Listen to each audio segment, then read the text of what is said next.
अस्सलाम वालेकुम गाइस, कैसे सब सभी लोग। तो अच्छा, आज हम बात करेंगे गोल्ड, सिल्वर और बिटकॉइन पे। कि बहुत सारे लोगों के क्वेश्चन आए थे कि भाई बिटकॉइन इतना पम्प डम क्यों दे रहा है, सॉरी, और गोल्ड और सिल्वर इतना पम्प क्यों कर रहे हैं। तो आज हम सबसे पहले बात करते हैं कि गोल्ड और सिल्वर इतना पम्प क्यों दे रहा है। देखिए, जैसे मैंने आपको पहले भी लास्ट वीडियोज़ में बताया था कि भाई गोल्ड और सिल्वर की मेन रीज़न पम्प की क्या है। पंप की ये रीज़न है कि भाई आपका वर्ल्ड सिचुएशन स्टेबल नहीं है। यूएस के टैरिफ वॉर जो यूरोप के साथ चल रहे थे बीच में अभी, कि यूएस ने डेनमार्क के, सॉरी, ग्रीनलैंड के इशू में यूरोप को आपका थ्रेटिंग किया था कि भाई मैं 50 to 70% टैरिफ इंक्रीज़ कर दूंगा और बहुत सारे टैरिफ बढ़ा दूंगा 1 फरवरी से, जो ये इम्प्लीमेंट करने वाला था। लेकिन वो फिर उनकी मीटिंग में वो सेटलमेंट हो गई है, तो वो टैरिफ का जो 70% लगाया था फरवरी, वो कैंसिल हो गया।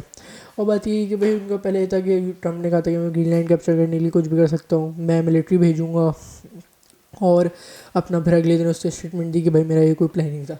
तो ये सारी बातें है कि वर्ल्ड सिचुएशन अभी स्टेबल नहीं है, वर्ल्ड इकोनॉमी बिल्कुल स्टेबल नहीं है। तो इस टाइम जो एक रिलायबल और स्टेबल एसेट बनता है वो गोल्ड और सिल्वर होता है। अब गोल्ड की क्वांटिटी ख़त्म हो गई थी, मार्केट में इतना था नहीं जितनी उसकी आपका डिमांड हो गई थी, तो लोग सिल्वर की तरफ आने लगे। जब सिल्वर में इतना आपका डिमांड आई तो उसकी मार्केट कम होने लगी, मार्केट में डिमांड आई तो उसकी सप्लाई कम होने लग गई। इस वजह से सिल्वर ने भी बहुत पम्प किया। अब आप देख सकते हैं सिल्वर ने अपना 200 साल पुराना रेजिस्टेंस तोड़ा है।